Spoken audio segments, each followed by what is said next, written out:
मेरे प्यारे देशवासियों, नमस्कार। आज 27 दिसंबर है। 4 दिन बाद ही 2021 की शुरुआत होने जा रही है। आज की मन की बात एक प्रकार से 2020 की आखिरी मन की बात है। अगली मन की बात 2021 में प्रारंभ होगी। साथियों, मेरे सामने आपकी लिखी ढेर सारी चिट्ठियां हैं। माय गॉव पर जो आप सुझाव भेजते हैं वो भी मेरे सामने हैं। कितने ही लोगों ने फोन करके अपनी बात बताई है। ज्यादातर संदेशों में बीते हुए वर्ष के अनुभव और 2021 से जुड़े संकल्प है। कोल्हापुर से अंजलि जी ने लिखा है कि नए साल पर हम दूसरों को बधाई देते हैं, शुभकामनाएं देते हैं, तो इस बार हम एक नया काम करें। क्यों न हम अपने देश को बधाई दें, देश को भी शुभकामनाएं दें। अंजलि जी, वाकई बहुत ही अच्छा विचार है। हमारा देश 2021 में सफलताओं के नए शिखर छुए, दुनिया में भारत की पहचान और सशक्त हो, इसकी कामना से बड़ा और क्या हो सकता है। साथियों, नमो ऐप पर मुंबई के अभिषेक जी ने एक मैसेज पोस्ट किया है। उन्होंने लिखा है कि 2020 ने जो जो दिखा दिया, जो जो सिखा दिया, वो कभी सोचा ही नहीं था। कोरोना से जुड़ी तमाम बातें उन्होंने लिखी हैं। इन चिट्ठियों में, इन संदेशों में मुझे एक बात जो कॉमन नजर आ रही है, खास नजर आ रही है, वो मैं आज आपसे शेयर करना चाहूंगा। अधिकतर पत्रों में लोगों ने देश के सामर्थ्य, देशवासियों की सामूहिक शक्ति की भरपूर प्रशंसा की है। जब जनता कर्फ्यू जैसा अभिनव प्रयोग पूरे विश्व के लिए प्रेरणा बना, जब ताली थाली बजाकर देश ने हमारे कोरोना वॉरियर्स का सम्मान किया था, एकजुटता दिखाई थी, उसे भी कई लोगों ने याद किया है। साथियों, देश के सामान्य से सामान्य मानवी ने इस बदलाव को महसूस किया है। मैंने देश में आशा का एक अद्भुत प्रवाह भी देखा है। चुनौतियां खूब आई, संकट भी अनेक आए। कोरोना के कारण दुनिया में सप्लाई चेन को लेकर अनेक बाधाएं भी आई, लेकिन हमने हर संकट से नए सबक लिए। देश का नया सामर्थ्य भी पैदा हुआ। अगर शब्दों में कहना है तो इस सामर्थ्य का नाम है आत्मनिर्भरता। साथियों, दिल्ली में रहने वाले अभिनव बैनर्जी ने अपना जो अनुभव मुझे लिखकर भेजा है, वो भी बहुत दिलचस्प है। अभिनव जी को अपनी रिश्तेदारी में बच्चों को गिफ्ट देने के लिए कुछ खिलौने खरीदने थे, इसलिए वो दिल्ली की झंडेवालान मार्केट गए थे। आप में से बहुत लोग जानते ही होंगे, ये मार्केट दिल्ली में साइकिल और खिलौनों के लिए जाना जाता है। पहले वहां महंगे खिलौना का मतलब भी इंपोर्टेड खिलौने होता था और सस्ते खिलौने भी बाहर से आते थे। लेकिन अभिनव जी ने चिट्ठी में लिखा है कि अब वहां के कई दुकानदार कस्टमर्स को ये बोल बोलकर टॉयज बेच रहे हैं कि अच्छे वाला टॉय है, क्योंकि ये भारत में बना है, मेड इन इंडिया है। कस्टमर्स भी इंडिया मेड टॉयज की ही मांग कर रहे हैं। यही तो है, ये एक सोच में कितना बड़ा परिवर्तन। यह तो जीता जागता सबूत है, देशवासियों की सोच में कितना बड़ा परिवर्तन आ रहा है, और वो भी एक साल के भीतर भीतर इस परिवर्तन को आंकना आसान नहीं है। अर्थशास्त्री भी इसे अपने पैमानों पर तोल नहीं सकते। साथियों, मुझे विशाखापट्टनम से वेंकट मुरली प्रसाद जी ने जो लिखा है, उसमें भी एक अलग ही तरह का आइडिया है। वेंकट जी ने लिखा है, मैं आपको 2021 के लिए 2021 के लिए अपना एबीसी अटैच कर रहा हूं। मुझे कुछ समझ में नहीं आया कि आखिर एबीसी से उनका क्या मतलब है। तब मैंने देखा कि वेंकट जी ने चिट्ठी के साथ एक चार्ट भी अटैच कर रखा है। मैंने वो चार्ट देखा और फिर समझा कि एबीसी का उनका मतलब है आत्मनिर्भर भारत चार्ट, एबीसी। यह बहुत ही दिलचस्प है। वेंकट जी ने उन सभी चीजों की पूरी लिस्ट बनाई है जिन्हें वो प्रतिदिन इस्तेमाल करते हैं। इसमें electronics, stationery, self care items, उसके अलावा और भी बहुत कुछ शामिल है। वेंकट जी ने कहा है कि हम जाने अनजाने में उन विदेशी प्रोडक्ट्स का इस्तेमाल कर रहे हैं जिनके विकल्प भारत में आसानी से उपलब्ध हैं। अब उन्होंने कसम खाई है कि मैं उसी प्रोडक्ट का इस्तेमाल करूंगा जिनमें हमारे देशवासियों की मेहनत और पसीना लगा हो। साथियों, लेकिन इसके साथ ही उन्होंने कुछ और भी ऐसा कहा है जो मुझे काफी रोचक लगा है। उन्होंने लिखा है कि हम आत्मनिर्भर भारत का समर्थन कर रहे हैं, लेकिन हमारे मैन्युफैक्चरर्स, उनके लिए भी साफ संदेश होना चाहिए कि वे प्रोडक्ट्स की क्वालिटी से कोई समझौता ना करें। बात तो सही है। जीरो इफेक्ट, जीरो डिफेक्ट की सोच के साथ काम करने का यह उचित समय है।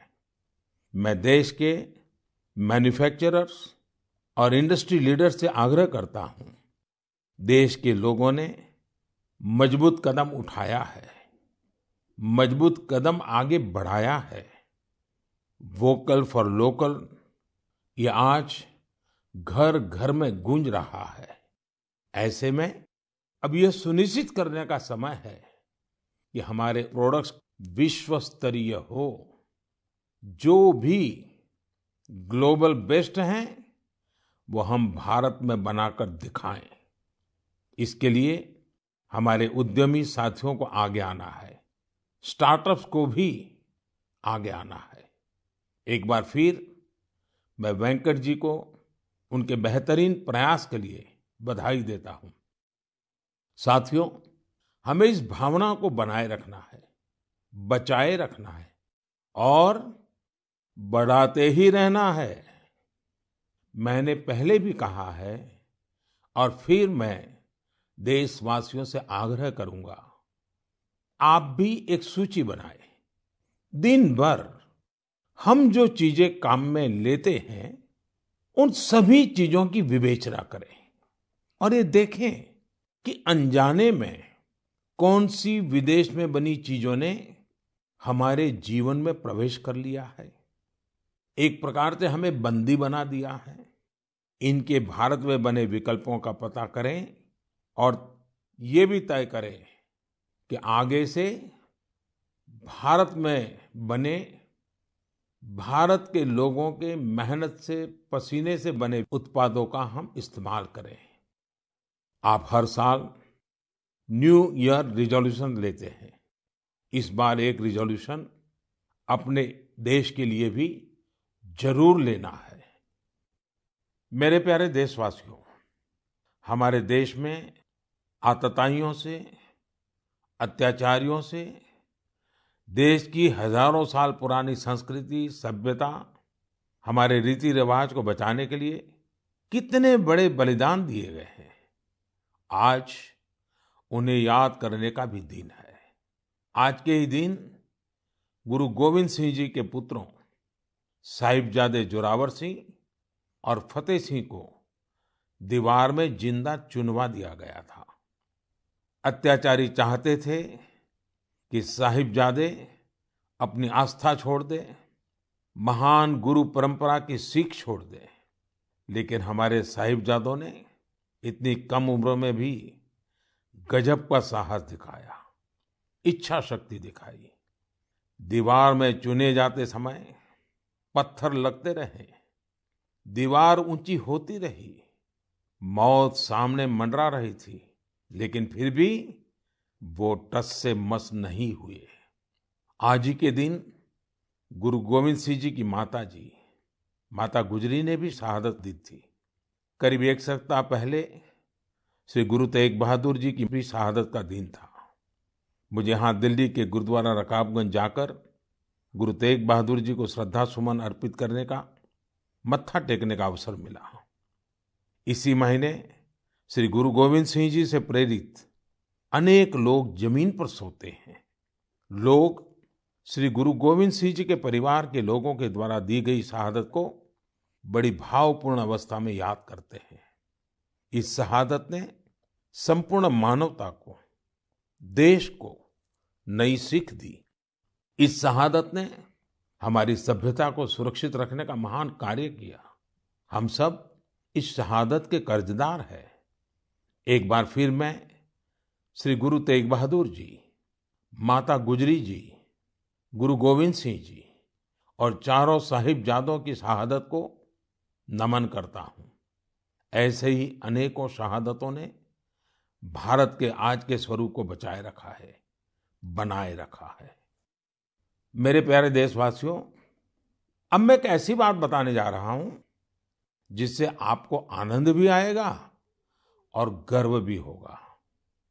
भारत में लेपर्ड्स यानी तेंदुओं की संख्या में 2014 से 2018 के बीच 60% से अधिक की बढ़ोतरी हुई है। 2014 में देश में लेपर्ड्स की संख्या लगभग 7,900 थी। वहीं 2019 में इनकी संख्या बढ़कर 12,852 हो गई।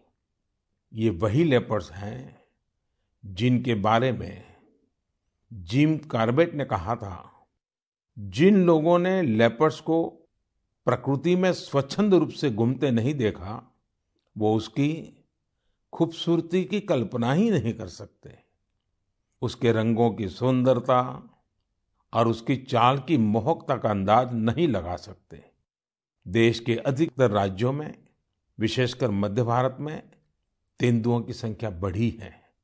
तेंदुए की सबसे अधिक आबादी वाले राज्यों में मध्य प्रदेश, कर्नाटका और महाराष्ट्र सबसे ऊपर है।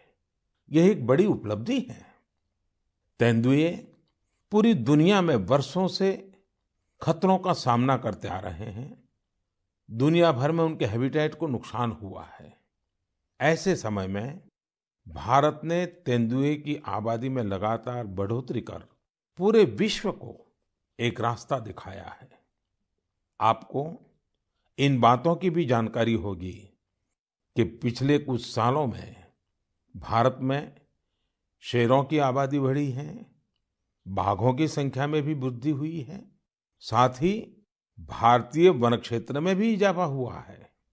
इसकी वजह ये है कि सरकारी नहीं, बल्कि बहुत से लोग, सिविल सोसाइटी, कई संस्थाएं भी हमारे पेड़ पौधों और वन्य जीवों के संरक्षण में जुटी हुई हैं।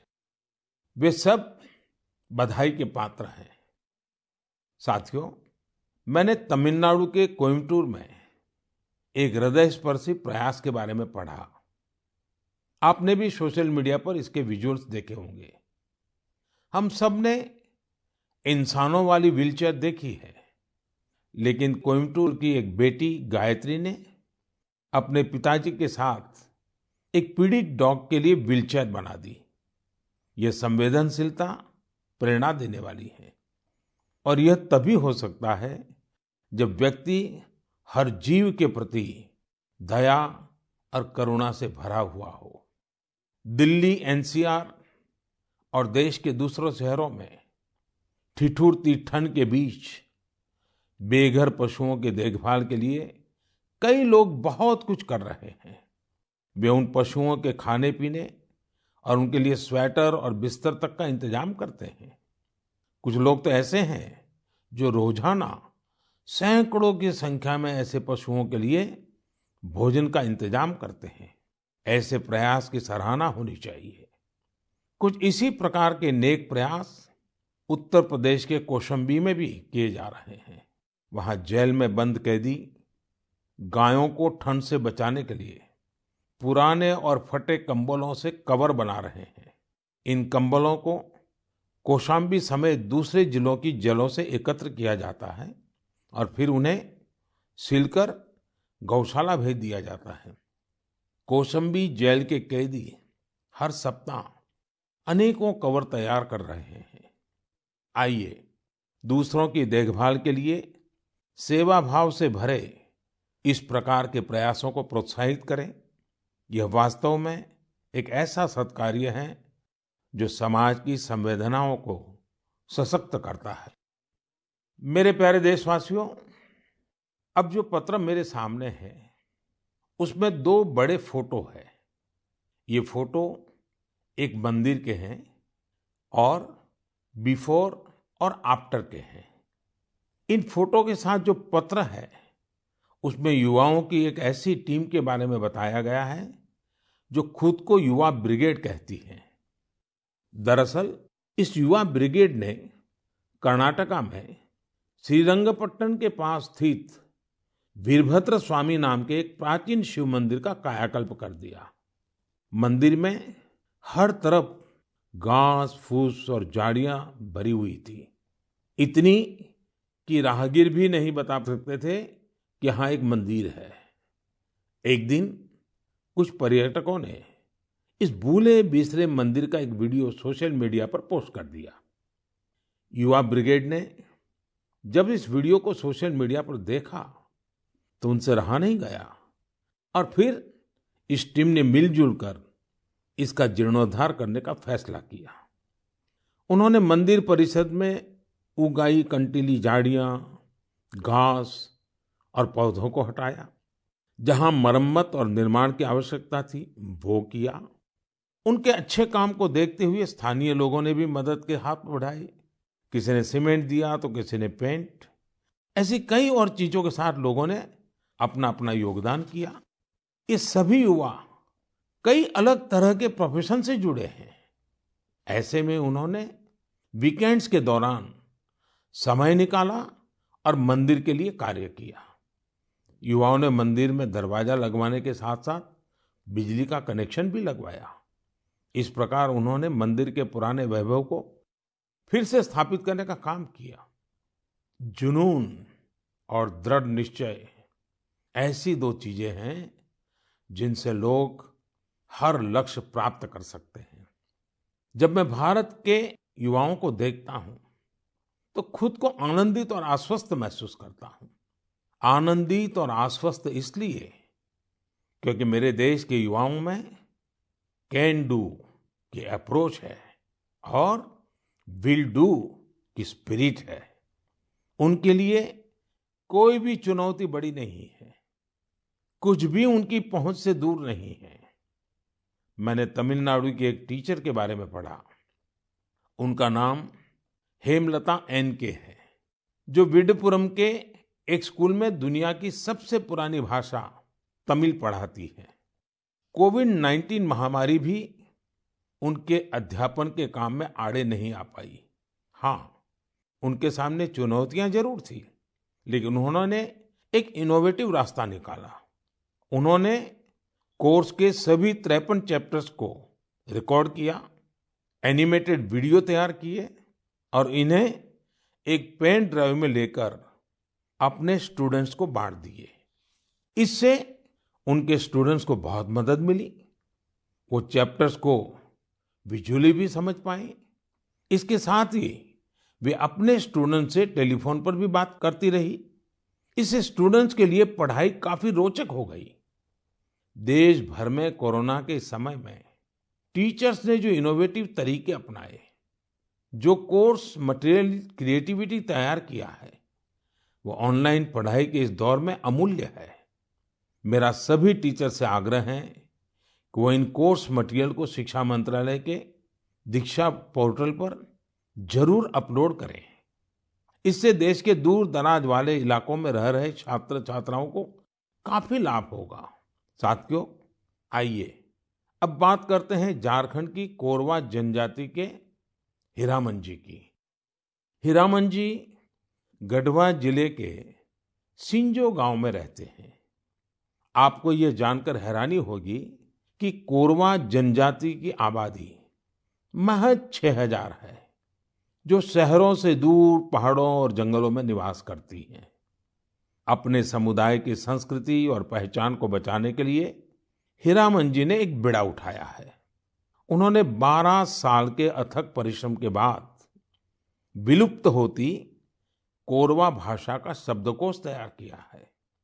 उन्होंने इस शब्दकोश में घर गृहस्थी में प्रयोग होने वाले शब्दों से लेकर दैनिक जीवन में इस्तेमाल होने वाले कोरवा भाषा के ढेर सारे शब्दों को अर्थ के साथ लिखा है।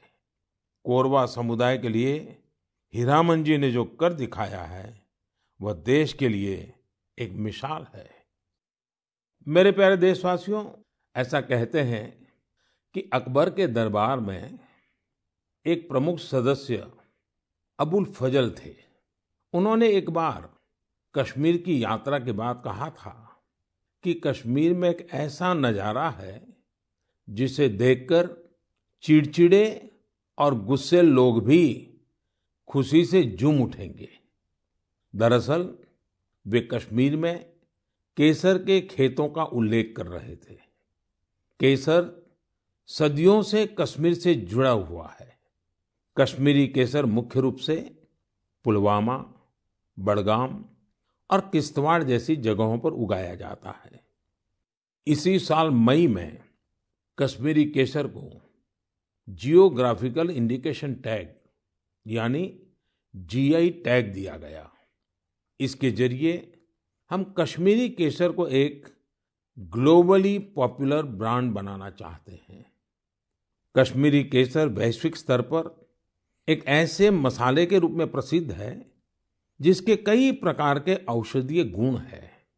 यह अत्यंत सुगंधित होता है, इसका रंग गाढ़ा होता है और इसके धागे लंबे व मोटे होते हैं, जो इसकी मेडिसिनल वैल्यू को बढ़ाते हैं। यह जम्मू और कश्मीर की समृद्ध सांस्कृतिक विरासत का प्रतिनिधित्व करता है। क्वालिटी की बात करें तो कश्मीर का केसर बहुत यूनिक है और दूसरे देशों के केसर से बिल्कुल अलग है। कश्मीर के केसर को जीआई टैग रिकॉग्निशन से एक अलग पहचान मिली है। आपको ये जानकर खुशी होगी कि कश्मीरी केसर को जीआई टैग का सर्टिफिकेट मिलने के बाद दुबई के एक सुपरमार्केट में इसे लॉन्च किया गया। अब इसका निर्यात बढ़ने लगेगा। यह आत्मनिर्भर भारत बनाने के हमारे प्रयासों को और मजबूती देगा। केसर के किसानों को इससे विशेष रूप से लाभ होगा। पुलवामा में त्राल के शार इलाके में रहने वाले अब्दुल मजीद वानी को ही देख लीजिए। वह अपने जीआई टैग्ड केसर को नेशनल सैफरन मिशन की मदद से पंपोर के ट्रेडिंग सेंटर में ई ट्रेडिंग के जरिए बेच रहे हैं। इसके जैसे कई लोग कश्मीर में यह काम कर रहे हैं। अगली बार जब आप केसर को खरीदने का मन बनाएं तो कश्मीर का ही केसर खरीदने की सोचें। कश्मीरी लोगों की गर्मजोशी ऐसी है कि वहां के केसर का स्वाद ही अलग होता है। मेरे प्यारे देशवासियों, अभी 2 दिन पहले ही गीता जयंती थी।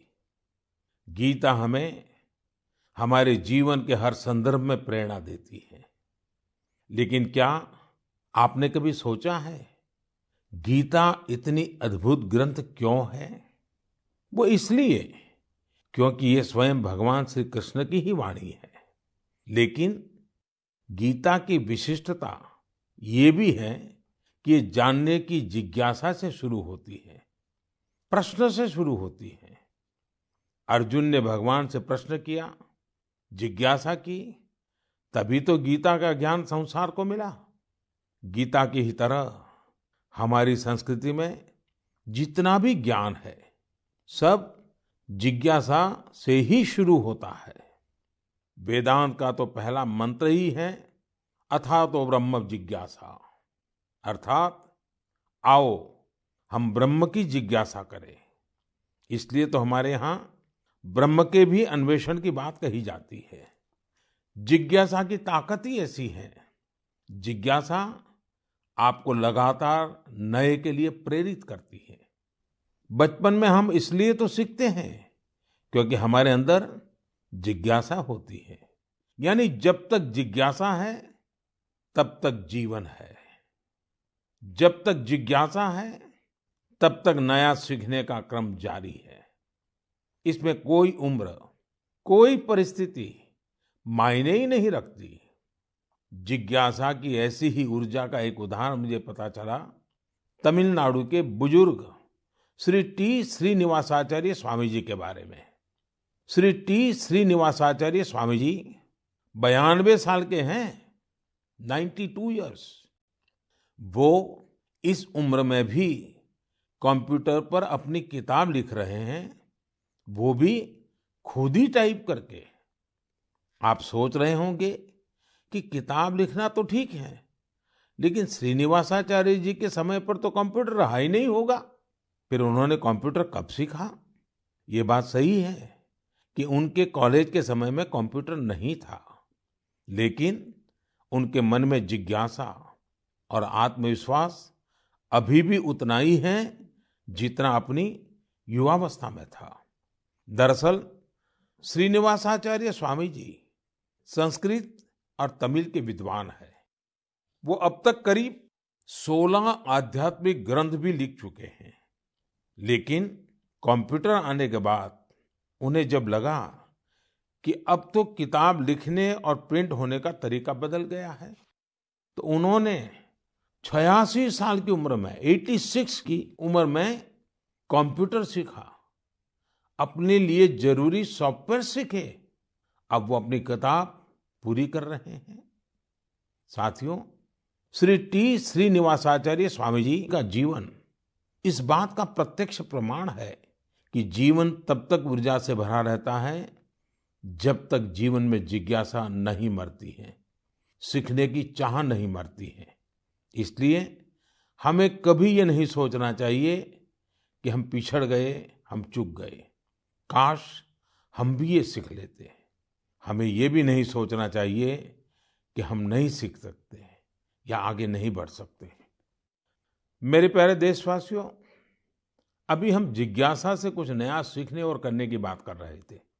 नए साल पर नए संकल्पों की भी बात कर रहे थे। लेकिन कुछ लोग ऐसे भी होते हैं जो लगातार कुछ न कुछ नया करते रहते हैं, नए नए संकल्पों को सिद्ध करते रहते हैं। आपने भी अपने जीवन में महसूस किया होगा, जब हम समाज के लिए कुछ करते हैं तो बहुत कुछ करने की ऊर्जा समाज हमें खुद ही देता है। सामान्य सी लगने वाली प्रेरणाओं से बहुत बड़े काम भी हो जाते हैं। ऐसे ही एक युवा है श्रीमान प्रदीप सांगवान। गुरुग्राम के प्रदीप सांगवान 2016 से हीलिंग हिमालय नाम से अभियान चला रहे हैं। वो अपनी टीम और वॉलंटियर्स के साथ हिमालय के अलग अलग इलाकों में जाते हैं और जो प्लास्टिक कचरा टूरिस्ट वहां छोड़कर आते हैं वो साफ करते हैं। प्रदीप जी अब तक हिमालय की अलग अलग टूरिस्ट लोकेशन से टनों प्लास्टिक साफ कर चुके हैं। इसी तरह कर्नाटका के एक युवा दंपति है अनुदीप और मिनुषा। अनुदीप और मिनुषा ने अभी पिछले महीने नवंबर में ही शादी की है। शादी के बाद बहुत से युवा घूमने फिरने जाते हैं, लेकिन इन दोनों ने कुछ अलग किया। ये दोनों हमेशा देखते थे कि लोग अपने घर से बाहर घूमने तो जाते हैं, लेकिन जहां जाते हैं वहीं ढेर सारा कूड़ा कचरा छोड़कर आ जाते हैं। कर्नाटका के सोमेश्वर बीच पर भी यही स्थिति थी। अनुदीप और मिनुषा ने तय किया कि वो सोमेश्वर बीच पर लोग जो कचरा छोड़कर गए हैं उसे साफ करेंगे। दोनों पति पत्नी ने शादी के बाद अपना पहला संकल्प यही लिया। दोनों ने मिलकर समंदर तट का काफी कचरा साफ कर डाला। अनुदीप ने अपने इस संकल्प के बारे में सोशल मीडिया पर भी शेयर किया।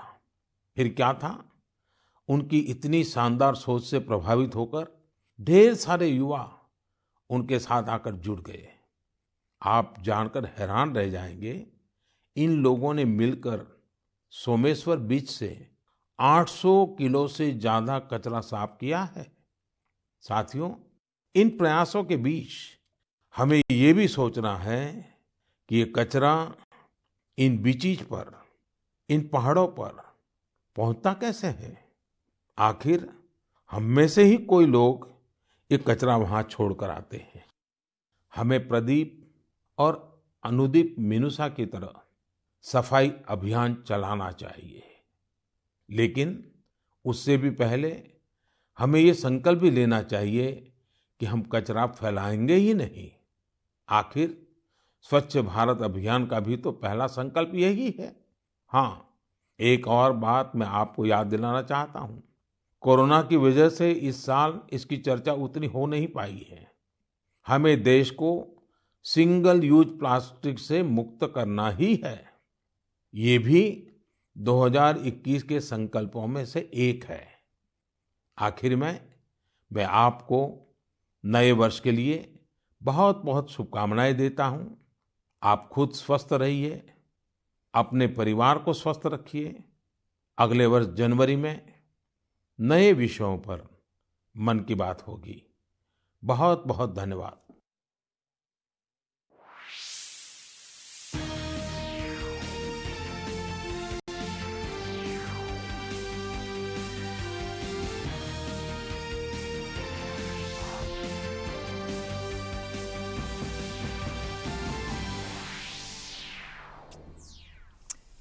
बहुत बहुत स्वागत है आपका हमारे इस कार्यक्रम में। और अभी आपने देखा प्रधानमंत्री नरेंद्र मोदी ने मन की बात कार्यक्रम में किस तरह से तमाम विविध विषयों पर बात की। उन्होंने स्वच्छता अभियान की बात की, आत्मनिर्भर भारत की बात की, वोकल फॉर लोकल की बात की, कश्मीर के केसर से लेकर के उन्होंने जो समुद्री तट की सफाई तक की बात की, और तमाम सारे जो उनके पास संवाद आते हैं, जो पत्र आते हैं, उनका बहुत विस्तार से जिक्र किया और बताया कि किस तरह से जो देशवासी हैं वो उनकी जो दृढ़ इच्छा शक्ति है, जो जीवटता है, उसका उन्होंने साफ तौर पर संदेश दिया।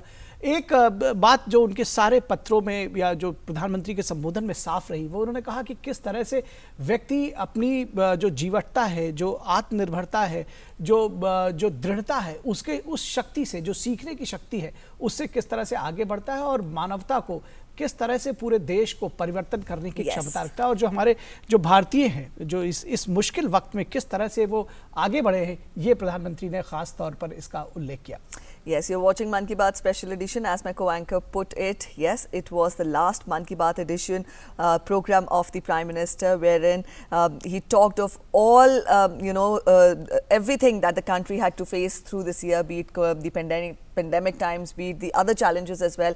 At the same time, Nikhil, it is December, and every time when we talk of December, we talk of a new year coming, we talk of new hopes, we talk of new aspirations. We also look back at how the year went, and this is what was Man Ki Baat all about. The Prime Minister talked of how we put up a brave fight against COVID-19. He took up a number of issues. He talked of the contribution of the youth, how important is the youth for the economy, for the country. The can-do approach and will-do spirit of the youth was highlighted by the Prime Minister. He also talked of vocal for local, and a simple example of toys in the of a toy market in the national capital. He put it across in simple, very easy, way to understand how important can this vocal for local be, not only for the nation but also for people themselves. Also, he talked of the concern for the stray animals. He also talked of the Kashmiri saffron. He talked of cleanliness. He talked of Swachhta Abhiyan. We'll talk all about it with with guests also. We'll also be having reporters joining in from different parts of the country